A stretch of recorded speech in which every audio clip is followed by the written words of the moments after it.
بسم اللہ الرحمن الرحیم۔ الصواعق المحرقہ پارٹ نمبر 17۔ تیسری وجہ ہم تسلیم کرتے ہیں کہ وہ اولیٰ تھے، لیکن یہ بات ہم تسلیم نہیں کرتے کہ وہ اولیٰ بالامامت تھے، بلکہ اتباع اور آپ سے قرب میں اولیٰ تھے، جیسا کہ اللہ تعالیٰ کا یہ قول ہے ان اولی الناس بابراہیم والذین اتبعوہ، یعنی حضرت ابراہیم علیہ السلام کہ زیادہ قریب وہ لوگ ہیں جو ان کے متبع ہیں، نہ کہ وہ جو قاطع ہیں، بلکہ وہ بھی نہیں جو ظاہری طور پر اتباع کرتے ہیں۔ اس احتمال کی نفی سے ثابت ہوا کہ حضرت بکر اور حضرت عمر نے جو مفہوم اس حدیث کا سمجھا وہی واقع کے مطابق ہے، اور ان دونوں کے متعلق یہ حدیث آپ کے لیے کافی ہوگی کہ جب انہوں نے اس حدیث کو سنا تو حضرت علی رضی اللہ تعالیٰ عنہ سے کہا آپ تو تمام مومنوں اور مومنات کے محبوب ہو گئے ہیں۔ جو اس حدیث کو دارقطنی نے بیان کی ہے، اسی طرح دارقطنی نے یہ بھی بیان کیا ہے کہ حضرت عمر رضی اللہ تعالیٰ عنہ سے کہا گیا کہ آپ حضرت علی رضی اللہ تعالیٰ عنہ سے وہ سلوک کرتے ہیں جو اصحاب النبی صلی اللہ علیہ وسلم میں سے کسی اور کے ساتھ نہیں کرتے۔ تو آپ نے فرمایا حضرت علی میرے محبوب ہیں۔ چوتھی وجہ ہم تسلیم کرتے ہیں کہ حضرت علی رضی اللہ تعالیٰ عنہ اولیٰ بالامامت تھے، مگر اس سے مراد یہ ہے کہ وہ انجام کار امام بن جائیں گے۔ اگر یہ مفہوم تسلیم نہ کیا جائے تو اس کا مطلب یہ ہوگا کہ آپ رسول کریم صلی اللہ علیہ وسلم کے ساتھ دم نقد امام تھے، کیونکہ اس میں معال کا کوئی خیال نہیں کیا گیا۔ پس مراد یہ ہے کہ آپ کی بیعت منعقد ہوگی تو ائمہ ثلاثہ کی تقدیم اجماع کی وجہ سے اس کے منافی نہ ہوگی۔ اس بات کو خود حضرت علی رضی اللہ تعالیٰ عنہ نے تسلیم کیا ہے، جیسا کہ پہلے بیان ہو چکا ہے، اور سب کا احادیث میں بھی صراحت کے ساتھ حضرت ابوبکر صدیق رضی اللہ تعالیٰ عنہ کی امامت کا ذکر موجود ہے۔ بس ان کے اعتقاد کے مطابق حضرت علی رضی اللہ تعالیٰ عنہ کی افضلیت سے یہ لازم نہیں آتا کہ دوسرے کی تولیت باطل ہو جاتی ہے، اور اس سے پہلے بیان ہو چکا ہے کہ اہل سنت کا اس بات پر اجماع ہے کہ فاضل کی موجودگی میں مفضول کی امامت درست ہو سکتی ہے، اور اس کی دلیل یہ ہے کہ انہوں نے حضرت عثمان رضی اللہ تعالیٰ عنہ کی خلافت پر اجماع کیا ہے، اور حضرت علی رضی اللہ تعالیٰ عنہ کی افضلیت کے متعلق ان میں اختلاف پایا جاتا ہے، اگرچہ اکثر اسی بات کے قائل ہیں کہ حضرت عثمان حضرت علی رضی اللہ تعالیٰ عنہ سے افضل ہیں، جیسا کہ آئندہ بھی بیان ہوگا۔ اور سفیان ثوری رحمہ اللہ سے صحیح روایت کی گئی ہے کہ جس شخص نے یہ خیال کیا کہ حضرت علی شیخین سے ولایت کے زیادہ حقدار تھے تو اس نے شیخین، مہاجرین اور انصار سب کو غلطی پر قرار دیا۔ میں نہیں سمجھتا کہ اس عقیدے کے ساتھ اس کا کوئی عمل بھی آسمان کی طرف جائے، جیسا کہ بیان ہو چکا ہے۔ یہ بات ثوری نے ان سے نقل کی ہے، پھر کہا یہ ان کا کلام ہے جو حضرت علی رضی اللہ تعالیٰ عنہ کے جائز مقام کے متعلق حسن اعتقاد رکھتے تھے، اور صرف حسن اعتقاد کی مشہوری کا اشارہ ہی نہیں کیا، بلکہ ابو نعیم نے زید بن الحباب سے بیان کیا ہے کہ وہ حضرت علی رضی اللہ تعالیٰ عنہ کے کوفی اصحاب کی سی رائے رکھتے تھے جو حضرت بکر اور حضرت عمر رضی اللہ تعالیٰ عنہ پر آپ کی فضیلت کے قائل ہیں، مگر جب وہ بصرہ گئے تو تفضیل کے قول سے انہوں نے رجوع کر لیا۔ پانچویں وجہ حضرت علی رضی اللہ تعالیٰ عنہ کی امامت پر حدیث کیسے نص ہو سکتی ہے جبکہ خود آپ نے نہ حضرت عباس رضی اللہ تعالیٰ عنہ نے اور نہ ہی کسی اور شخص نے ضرورت کے وقت اس سے حجت پکڑی ہے۔ آپ کی خلافت کے بارے میں اس نص سے جو حجت پکڑی گئی ہے اس کا جواب 8ویں شعبہ میں دیا گیا ہے۔ بس آپ کا اپنے زمانہ خلافت تک اس حدیث سے احتجاج کرنے سے سکوت اختیار کرنا ایک ادنا عقل و فہم آدمی کے لیے بھی فیصلہ کن بات ہے، اس لیے کہ آپ نے سمجھ لیا تھا کہ اس حدیث میں حضور علیہ السلام کے وصال کے بعد آپ کی خلافت کے متعلق کوئی نص موجود نہیں، بلکہ خود علی رضی اللہ تعالیٰ عنہ نے صراحت کی ہے کہ حضور علیہ السلام ان کے یا کسی اور کے متعلق کوئی نص بیان نہیں فرمائی، جیسا کہ آئندہ اسے بیان کیا جائے گا۔ بخاری وغیرہ میں ایک حدیث آئی ہے کہ حضرت علی رضی اللہ تعالیٰ عنہ، حضرت عباس رضی اللہ تعالیٰ عنہ حضرت نبی کریم صلی اللہ علیہ وسلم کے پاس سے نکلے۔ اس میں صریح ذکر ہے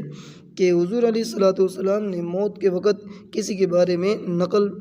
نص بیان نہیں فرمائی، اور ہر عقل مند اس سے بخوبی سمجھ سکتا ہے کہ حدیث من کنت مولا فعلی مولا علی رضی اللہ تعالیٰ عنہ کی امامت کے بارے میں نص نہیں۔ اگر نص موجود ہوتی تو علی اور حضرت عباس رضی اللہ تعالیٰ عنہما نے حضور علیہ الصلوۃ والسلام کے گھر سے واپسی پر اس سے حجت کیوں نہیں پکڑی، جیسے کہ بخاری میں مذکور ہے۔ اور جب حضرت عباس نے کہا کہ اگر امر خلافت ہم میں ہے تو آپ ہمیں یوم غدیر سے قریب تر عرصے میں بتا دیں گے، جبکہ ان دونوں کے درمیان 2 ماہ کا عرصہ ہے، اور دیگر تمام سننے والے صحابہ کے بارے میں باوجود قرب زمانہ، حفظ و ذکا، فطانت اور عدم تفریط و غفلت کے یہ تجویز کرنا کہ وہ یوم غدیر کی حدیث کو بھول گئے تھے، محالات عادیہ میں سے ہے، اور ایک عقل مند آدمی ادنیٰ بداہت سے اچھی طرح سمجھ سکتا ہے کہ ان سے کسی نسیان اور تفریط کا وقوع نہیں ہوا۔ نیز ابوبکر صدیق رضی اللہ تعالیٰ عنہ کی بیعت کرتے وقت بھی انہیں یہ حدیث اور اس کے معنی یاد تھے۔ پھر رسول کریم صلی اللہ علیہ وسلم نے یوم غدیر کے بعد خطبہ میں ابوبکر صدیق رضی اللہ تعالیٰ عنہ کے حق کا اعلان کیا۔ آپ کے فضائل کی 100 حدیث کے بعد تیسری حدیث میں اس کا ذکر موجود ہے، وہاں ملاحظہ فرمائیے۔ اور فضائل اہل بیت کی حدیث میں جو آگے چوتھی آیت کے ضمن میں بیان ہوئی ہیں کہ رسول کریم صلی اللہ علیہ وسلم نے مرض الموت میں صرف ان کی مودت و محبت اور اتباع کی ترغیب دی ہے، اور حدیث میں ہے کہ حضور کی آخری گفتگو یہ تھی کہ میرے اہل بیت کے لیے میرا قائم بننا یہ تھی ان کے متعلق وصیت، پس مقام خلافت اور ان دونوں باتوں کے درمیان بڑا فرق ہے۔ شیعہ اور روافظ کا خیال ہے کہ صحابہ نے اس نص کے جاننے کے باوجود انار اور باطل پرستی میں مقابلہ کے باعث نہیں مانا، جیسا کہ پہلے بیان ہو چکا ہے کہ ان کا یہ قول کہ حضرت علی رضی اللہ تعالیٰ عنہ نے اسے تقیہ کے باعث ذکر نہیں کیا، جھوٹ اور افتراء ہے، جیسے کہ ہم مفصل بیان کر چکے ہیں۔ نیز یہ بھی کہ آپ کثیر القوم ہونے اور شجاعت کے باعث محفوظ بھی تھے۔ یہی وجہ ہے کہ جب انصار نے منا امیر و منکم امیر کہا تو ابوبکر نے حدیث الائمۃ من قریش سے احتجاج کیا، بس انہوں نے اس استدلال کو کیسے تسلیم کر لیا، اور کیوں نہ انہوں نے کہا کہ حضرت علی رضی اللہ تعالیٰ عنہ کے بارے میں نص آ چکی ہے، اور آپ کیوں اس قسم کے عموم سے حجت پکڑ رہے ہیں۔ بیہقی نے حضرت ابو حنیفہ سے بیان کیا ہے کہ آپ نے فرمایا کہ شیعہ عقیدہ کی اصلیت یہ ہے کہ صحابہ رضی اللہ تعالیٰ عنہ اجمعین کو گمراہ قرار دیا جائے۔ آپ نے شیعوں کے متعلق بتایا ہے کہ یہ اپنے عقائد میں روافظ سے فوش میں کم ہیں، اس لیے کہ روافظ تو صحابہ کی تکفیر کرتے ہیں کیونکہ ان کے خیال میں صحابہ نے حضرت علی رضی اللہ تعالیٰ عنہ کے متعلق نص کو چھوڑ دیا تھا، اس لیے وہ ان سے عناد رکھتے ہیں۔ بلکہ ابو کامل جو روافظ کے لیڈروں میں سے ہے، اس نے اور بھی زیادتی سے کام لیا ہے۔ حاشیہ میں لکھا ہے ابو کامل روافظ کے فرقہ کا کاملیہ کا لیڈر ہے، جو مشہور نابینا شاعر بشار کا پیروکار تھا، اور وہ اپنی بدعت میں یہاں تک بڑھ گیا ہے کہ اس نے رجعت کا عقیدہ اختیار کیا اور ابلیس کے اس قول کو درست قرار دیا کہ آگ مٹی پر فضیلت رکھتی ہے۔ حاشیہ ختم۔ اور حضرت علی رضی اللہ تعالیٰ عنہ کی اس خیال کی بنا پر تکفیر کی ہے کہ انہوں نے دین کی ایسی بات کو چھپایا یا چھپانے میں مدد دی ہے جس کے بغیر دین کی تکمیل نہیں ہوتی۔ آپ سے یہ بات قطعی طور پر ثابت نہیں کہ آپ نے کبھی نص سے اپنی امامت پر احتجاج کیا ہو، بلکہ آپ سے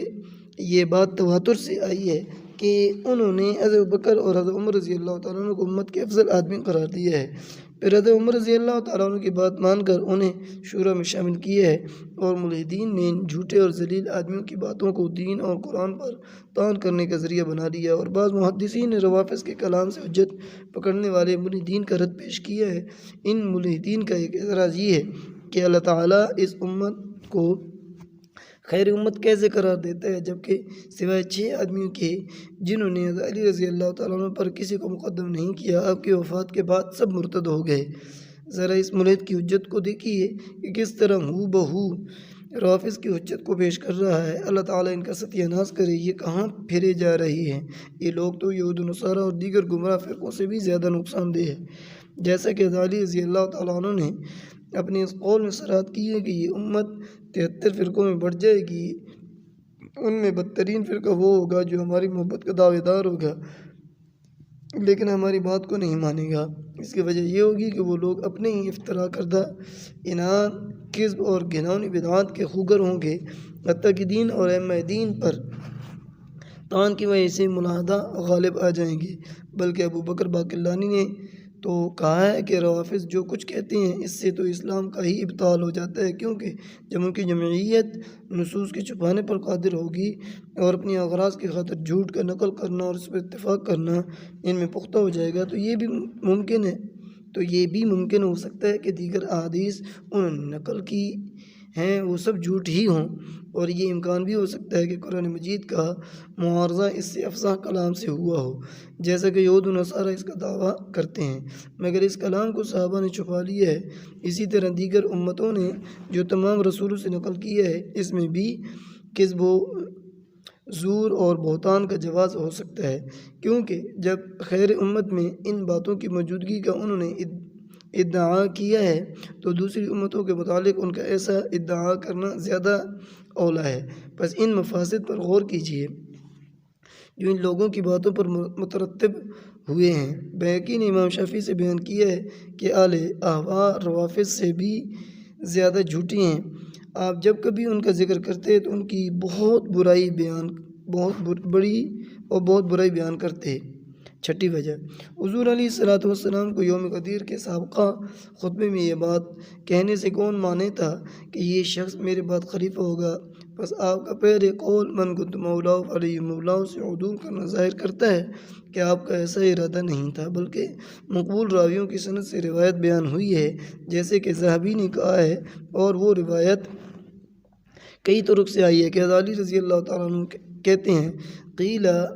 یا رسول اللہ من نؤمر قال ان تؤمروا ابا بکر تجدوه امينا زاهدا في الدنيا راغبا في الآخرة وان تؤمروا عمر تجدوه قويا امينا لا يخاف في الله لومة لائم وان تؤمروا عليا ولا اراكم فاعلين تجدوه هاديا مهديا يأخذ بكم الطريق المستقيم۔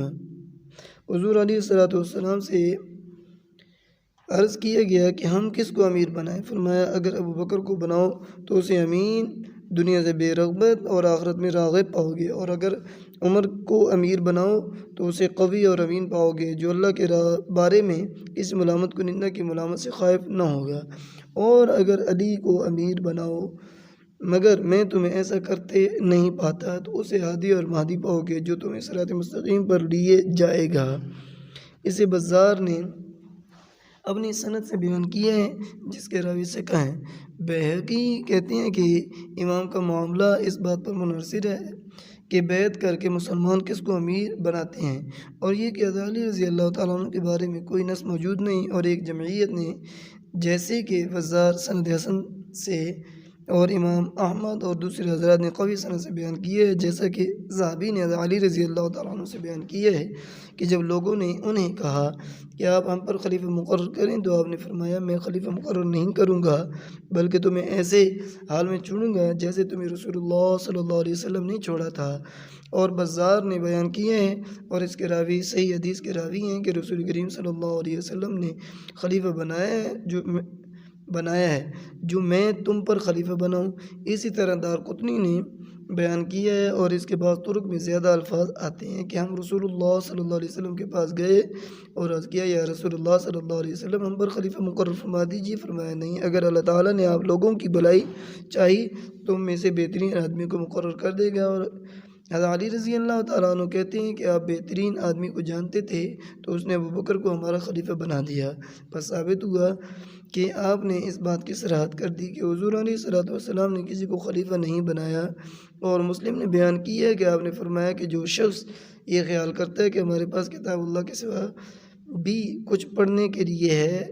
اور وہ صحیفہ بھی جس میں اونٹوں کے دانتوں اور کچھ زخموں کا ذکر ہے تو اس نے جھوٹ بولا۔ اور ایک جمعیت نے جیسے کہ دارقطنی ابن عساکر اور ذہبی وغیرہ نے بیان کی ہے کہ جب حضرت علی رضی اللہ تعالیٰ عنہ بصرہ گئے تو آپ کے پاس دو آدمیوں نے آ کر کہا آپ ہمیں اپنے اس سفر کے متعلق بتائیں، کیا یہ اس لیے اختیار کیا گیا ہے کہ آپ عمراء اور امت پر غالب آنا چاہتے ہیں جو ایک دوسرے سے برسر پیکار ہے؟ کیا رسول کریم صلی اللہ علیہ وسلم نے آپ سے کوئی عہد کی ہے؟ آپ اسے ہمارے پاس بیان کیجیے کیونکہ آپ ہمارے نزدیک قابل اعتبار آدمی ہیں۔ آپ نے فرمایا اگر رسول کریم صلی اللہ علیہ وسلم کی کوئی وصیت اس بارے میں میرے پاس ہوتی تو قسم بخدا کہ میں ان کا پہلا مصدق ہوں۔ اب میں ان کا پہلا مکذب نہیں بننا چاہتا۔ اگر میرے پاس آپ کی کوئی وصیت ہوتی تو میں بنو تمیم بن مرہ کے بھائی اور عمر بن خطاب کو آپ کے ممبر پر نہ چڑھنے دیتا۔ اگر میرے پاس اس چادر کے سوا کچھ نہ ہوتا تب بھی میں ان دونوں سے جنگ کرتا، لیکن رسول کریم صلی اللہ علیہ وسلم نہ قتل ہوئے اور نہ اچانک فوت ہوئے، وہ کئی شب و روز بیمار رہے۔ بلال یا کوئی دوسرا مؤذن آ کر آپ کو نماز کی اطلاع دیتا تو آپ ابوبکر کو نماز پڑھانے کا حکم دیتے۔ آپ کو میرے مقام و مرتبہ کا بھی علم تھا، بلکہ آپ کی ایک بیوی نے چاہا کہ آپ کی توجہ عمر رضی اللہ تعالیٰ عنہ سے پھیر دے، آپ کی توجہ ابوبکر صدیق رضی اللہ تعالیٰ عنہ سے پھیر دے، تو آپ نے انکار کیا اور برا اور برافروختہ ہو کر فرمایا، تم تو یوسف والیاں ہو، ابوبکر کو حکم دو کہ لوگوں کو نماز پڑھائے۔ جب حضور علیہ الصلوۃ والسلام کا وصال ہو گیا تو ہم نے اپنے امور پر غور کیا اور اپنے دنیا کے لیے اس شخص کو پسند کیا جس کو حضور علیہ الصلوۃ والسلام نے ہمارے دین کے لیے پسند فرمایا تھا۔ نماز اسلام کا ایک بڑا رکن اور دین کا قوام ہے، بس ہم نے ابوبکر رضی اللہ تعالیٰ عنہ کی بیعت کر لی اور آپ اس کے اہل تھے، اور ہم میں سے 2 آدمیوں نے بھی اس پر اختلاف نہیں کیا، اور ایک روایت میں ہے کہ آپ نے ہمارے درمیان ایسا اتحاد پیدا کر دیا کہ کوئی 2 آدمیوں نے بھی اس پر اختلاف نہیں کیا۔ ایک روایت میں ہے کہ ہم نے اپنے دین کے لیے اسے پسند کر لیا جسے حضور علیہ الصلوۃ والسلام نے ہمارے دین کے لیے پسند کیا، بس میں نے ابوبکر رضی اللہ تعالیٰ عنہ کو اس کا حق دے دیا، اس کے اطاعت کی، اس کی فوج میں اس کے ساتھ ہو کر لڑا، وہ جو مجھے دیتے تھے میں لے لیتا تھا، جب جنگ کا کہتے تو میں جنگ کرتا، ان کی موجودگی میں اپنے کوڑے سے حدود لگاتا۔ جب آپ فوت ہوئے تو آپ نے حضرت عمر رضی اللہ تعالیٰ عنہ کو خلافت دی، اس نے بھی اپنے صاحب کی سنت اور حکم پر عمل کیا، بس ہم نے حضرت عمر رضی اللہ تعالیٰ عنہ کی بیعت کر لی اور ہم میں سے 2 آدمیوں نے بھی اس پر اختلاف نہیں کیا۔ میں نے اس کا حق ادا کیا، ان کی اطاعت کی اور اس کی فوج میں اس کے ساتھ ہو کر لڑا۔ وہ جب مجھے دیتے میں لے لیتا، جب جنگ کا کہتے میں جنگ کرتا، اور آپ کی موجودگی میں اپنے کوڑے سے حدود لگاتا۔ جب آپ فوت ہوئے تو مجھے اپنی قرابت، سبقت اور فضیلت کا خیال آیا، اور میں خیال کرتا تھا کہ کوئی میرا ہم پلہ نہ ہوگا، مگر وہ ڈرا کہ خلیفہ آپ کے بعد کوئی ایسا کام نہ کرے جس سے اسے قبر میں بھی اذیت ہو، تو اس نے اپنے نفس اور بچوں کو اس سے نکال دیا۔ اگر خلافت محبت کے باعث ہوتی تو وہ اپنے بچوں کو ترجیح دیتا یا اپنے قبیلے کا خیال کرتا۔ مجھے خیال ہوا کہ وہ میرا مقابلہ نہ کر سکیں گے۔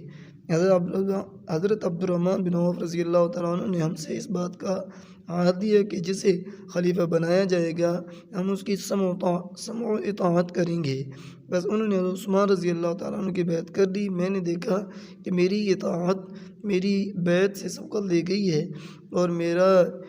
میرے والا میثاق کسی اور کے لیے لیا جا رہا ہے، تو ہم نے عثمان کی بیعت کر لی۔ میں نے اس کا حق ادا کیا، اس کی اطاعت کی اور اس کے ساتھ ہو کر جنگ کی۔ جب وہ مجھے دیتے میں لے لیتا، جب جنگ کا کہتے جنگ کرتا اور آپ کی موجودگی میں اپنے کوڑے سے حدود لگاتا۔ جب آپ فوت ہو گئے تو میں نے دیکھا کہ وہ 2 خلیفے جنہیں رسول کریم صلی اللہ علیہ وسلم نے نماز پڑھانے کی وصیت کی تھی راہ گرائے آخرت ہو گئے ہیں،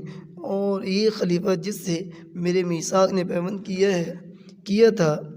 وہ بھی گزر چکے ہیں۔ تو آل حرمین اور کوفہ اور بصرہ کے لوگوں نے میری بیعت کر لی، تو ایک آدمی بیچ میں ٹپک پڑا جو نہ میرا ہمسر ہے، نہ اس کی قرابت میری طرح ہے، اور نہ اس کا علم میری طرح ہے، اور نہ وہ میری طرح سابق ہے،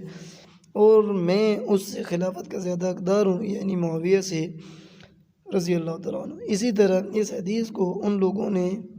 لوگوں اور اسحاق بن راہویہ نے دیگر طرق سے بیان کیا ہے۔ ذہبی کہتے ہیں کہ یہ طرق ایک دوسرے کو تقویت دیتے ہیں، اور ان میں اصح وہ ہے جسے اسماعیل بن علیہ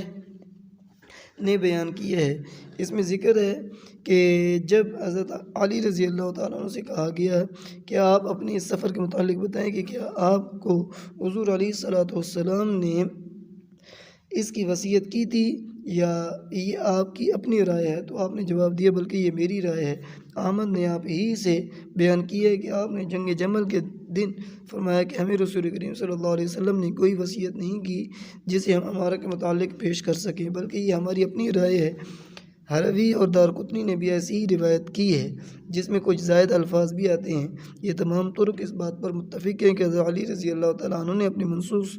امامت کی نفی کی ہے اور علماء اہل بیت نے اس بات پر آپ سے موافقت کی ہے۔ ابو نعیم نے حسن المثنیٰ بن حسن السبت سے بیان کیا ہے کہ جب آپ کو حدیث من کنت مولا وعلی مولا بتائی گئی کہ یہ حضرت علی رضی اللہ تعالیٰ عنہ کی امامت پر نص ہے تو آپ نے کہا خدا کی قسم اگر حضور علیہ الصلوۃ والسلام اس سے امارت یا بادشاہی مراد لیتے تو اس سے کہیں زیادہ فصیح الفاظ میں لوگوں کو بتاتے، بلکہ آپ یوں فرماتے اے لوگو یہ میرا ولی الامر اور میرے بعد تمہارا حاکم ہے، بس اس کی بات سنو اور اطاعت کرو، مگر ایسی کوئی بات نہیں۔ خدا کی قسم اگر اللہ تعالیٰ اور اس کے رسول اپنے بعد اس کام کے لیے اور مسلمانوں کی حاکمیت کے لیے حضرت علی رضی اللہ تعالیٰ عنہ کو منتخب کرتے اور علی رضی اللہ تعالیٰ عنہ اللہ اور اس کے رسول کے اس حکم پر عمل کرنا ترک کر دیتے یا مسلمانوں کے پاس معذرت کرتے تو وہ اللہ اور اس کے رسول کے حکم کو ترک کرنے کی وجہ سے بڑے خطا کار ہوتے، مگر وہ ایسی باتوں سے بہت بلند ہیں۔ ایک روایت میں ہے کہ اگر یہ بات ایسی ہی ہے جیسے تو کہتا ہے کہ اللہ تعالیٰ نے علی رضی اللہ تعالیٰ عنہ کو لوگوں کی حاکمیت کے لیے چنا تو حکم رسول کو ترک کرنے اور اس پر عمل نہ کرنے کی وجہ سے آپ بڑے خطا کار ہوئے۔ تو اس آدمی نے کہا کیا رسول کریم صلی اللہ علیہ وسلم نے یہ نہیں فرمایا من کنت مولا فعلی مولا؟ تو حسن نے کہا خدا کی قسم اگر اس سے آپ کی مراد امارت یا حاکمیت ہوتی تو اس سے فصیح تر الفاظ میں یہ بات بیان فرماتے جیسے صلاۃ اور زکوٰۃ کو فصیح الفاظ میں بیان کیا گیا ہے، بلکہ آپ لوگوں کو اس طرح فرماتے ہیں لوگوں حضرت علی رضی اللہ تعالیٰ عنہ میرے بعد تمہارے ولی الامر اور حاکم ہوں گے، اس لیے ان کی نافرمانی نہ کرنا۔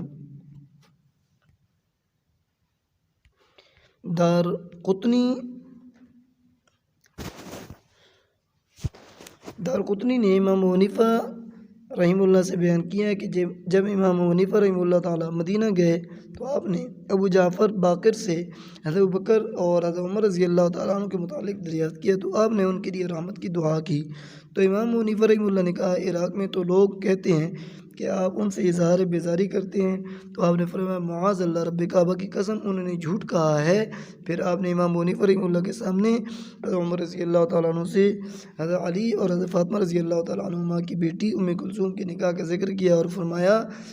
اگر حضرت عمر رضی اللہ تعالیٰ عنہ اس کے اہل نہ ہوتے تو حضرت علی رضی اللہ تعالیٰ عنہ کبھی ام کلثوم کو ان کی زوجیت میں نہ دیتے۔ یہ بات قطعی طور پر روافظ کے خیالات کا بطلان ثابت کرتی ہے۔ اگر یہ بات تسلیم نہ کی جائے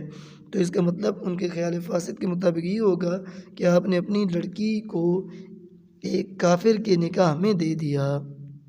7ویں وجہ اگلے پارٹ میں انشاءاللہ۔